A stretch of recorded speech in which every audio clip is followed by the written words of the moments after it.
Yo, who's ready for a racing?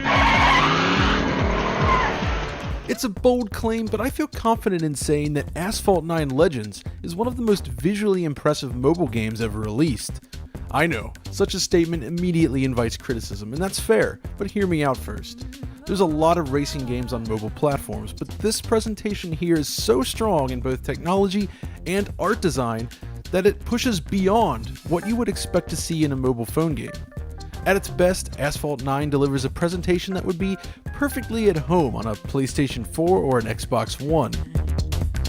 Today then, we're going to shine some light on what it takes to build a high-end mobile game like Asphalt 9. It's a space we don't often tackle on DF, but in discussing the game with one of its engineers, I've become fascinated with the unique challenges faced in creating such a game on a mobile phone. We'll also take a look at the game running on 3 different platforms, including an iPhone X, a high-end Android phone, and of course the Windows Store version running on a high-spec PC. So buckle up, buy some loot crates, and prepare for a rare look into the world of high-end mobile gaming.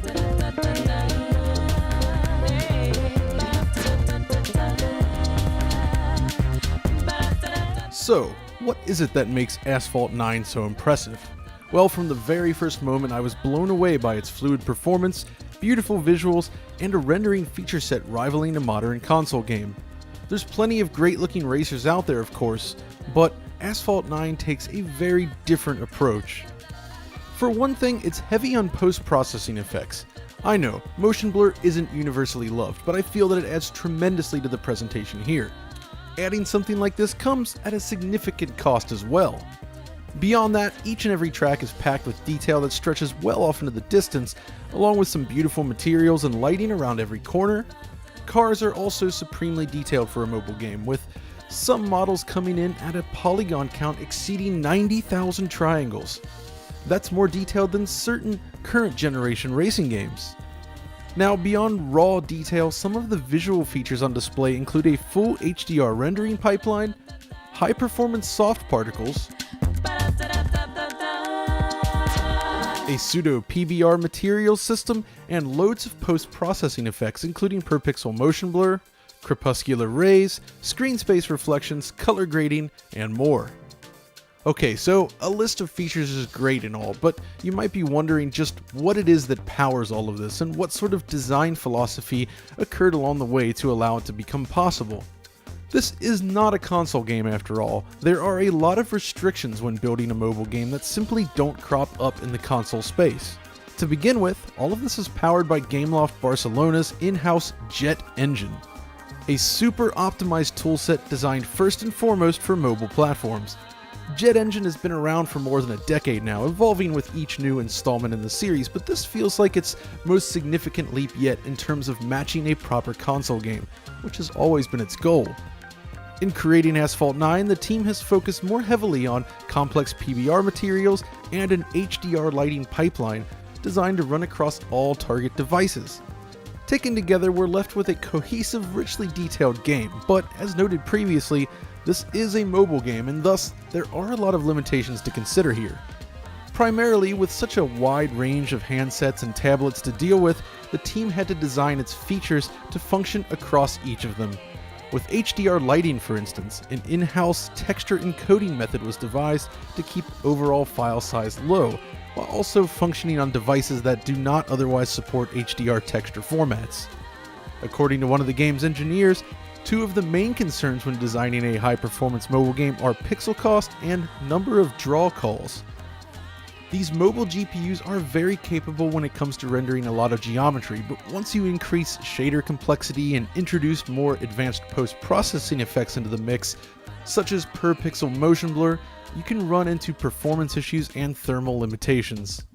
This can either mean rapid battery drain, which is a problem in the world of phone games where you want your phone to last all day, or throttling, where hitting a certain temperature threshold decreases clock speeds and thus performance.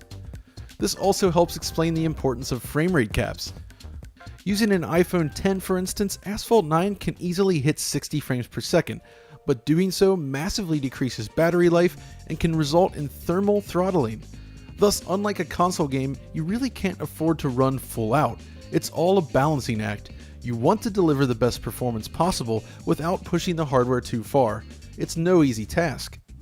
Beyond that, when crafting a lot of the cool special effects, older hardware needs to be considered. If this game were exclusive to high-end iPhones, it might be possible to utilize things like compute shaders, but as it stands, it's important to maintain a reasonable number of rendering paths while targeting the widest audience. This isn't a huge team after all, so these things are really important during development. Alright, let's get back to the renderer here. Asphalt 9 primarily utilizes forward rendering, with certain effects like shadows being rendered off-screen, then merged into the scene, similar to a deferred lighting pass. Particles such as smoke and fire can also be rendered off-screen at a lower resolution to reduce the impact on performance. A trick similar to what we saw last generation, especially on PlayStation 3 where fill rate was heavily limited. I hadn't really given the choice of rendering path on a mobile device much thought, but in the case of Asphalt 9, forward rendering was the best choice, and this is for two reasons. For one thing, Asphalt 9 doesn't really use any sort of dynamic lighting, thus one of the main benefits of going with a deferred renderer isn't really useful here. Secondly, some of the supported devices by the game do not support multiple render targets, making it difficult to implement a deferred renderer. In the console space, this kind of thing isn't really an issue, but the need to support slower devices seems to have determined the direction the team needed to go in. Interesting stuff. So what does all this mean then for each platform? Well, on iOS, the team utilizes Apple's Metal 2 API since really that's the only option. It's fast and efficient, allowing the team to reduce the number of draw calls and lower overall temperatures. This is crucial to achieving fast performance on an iPhone. In the case of Android, however, Asphalt 9 utilizes OpenGL ES 3.0. Now, perhaps someday in the future we'll see an Android version utilizing Vulkan, but for now, we're still on OpenGL, and there are some additional limitations as a result. On Windows 10 then, this is still a DX11 based renderer, which was ported by a separate team. So, how does this translate into actual performance then? Well, the iPhone 10 version is perhaps the most accomplished of the bunch, delivering a mostly steady 30 frames per second during races. Using the HDMI adapter, I did notice some additional frame pacing errors which show up in our frame rate analysis, but in practice, the motion blur helps minimize this and it's really difficult to see on the smaller phone screen itself. The game manages to feel rather fluid overall, despite these frame time inconsistencies that pop up during a race. Now, over on Android, it's a different story. Technically speaking, the Galaxy S9 Plus is a very capable phone. Its specs aren't quite as strong as the iPhone 10 on paper, but it's close enough. Unfortunately, the issues that we mentioned on the iPhone version are magnified here when running on the S9, and there are two of them: frame persistence and the actual frame rate. Like the iPhone, there are frame pacing issues that crop up here during gameplay. This is one of those things that seems to impact a lot of mobile games, but on this phone, the impact is a lot greater with more noticeable and frequent stalls in performance. It just doesn't feel as fluid. The other issue is that the frame rate can actually drop below 30 frames per second. It's just a touch under 30, but it's noticeable. The slowdown we encountered here combined with frame persistence issues simply leads to a game that feels jerkier overall. This is all using the game's default settings, by the way. On the Galaxy S9, it's also possible to select from 3 different visual presets: a performance mode, the default option, and a high quality mode. Performance mode reduces visual quality by removing things such as motion blur and lowering the overall resolution. This mode exhibits the same noticeable frame pacing issues as default, but it does at least seem to avoid actual drops below 30 frames per second, so it's a little bit smoother. I wouldn't use it though since it loses motion blur. This is more for lower end phones, I'd imagine. The high quality mode in comparison shares more with the default mode, only with a slightly increased resolution, suggesting that the real bottleneck is elsewhere since we still see similar issues as default. So what's going on here? Well, there's a lot of very capable Android devices out there, but there seems to be more bottlenecks to contend with. The combination of slower drivers, slower memory, and more overhead from the operating system can be enough to cause issues in high-performance games. Now, something like the S9 Plus can power through it well enough, but slightly older phones may exhibit more issues in games like this.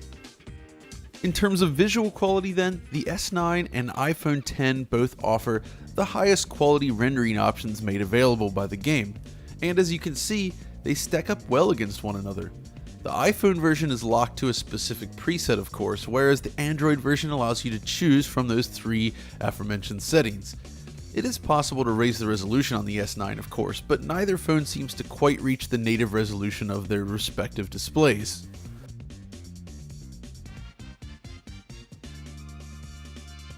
So how does it look on a larger screen then?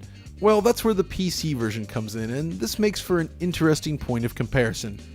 Basically, Asphalt 9 is a game designed for mobile platforms, and of course that includes mobile PCs, but it also takes reasonable advantage of more powerful PCs, and it looks great while doing it. I'm genuinely surprised by how well the game holds up when viewed on a large screen. It supports ultra-wide output, 60 frames per second, and various other graphical options. And if you play it with a gamepad, it feels great, certainly better than a touchscreen. Really, at this point, I feel pretty good about the game overall. The handling is fun and arcadey, especially with a pad. The visuals are beautiful, and there's a lot of content to enjoy without needing to spend anything on microtransactions. This is, of course, perhaps my biggest nitpick with any mobile game, including Asphalt 9, microtransactions.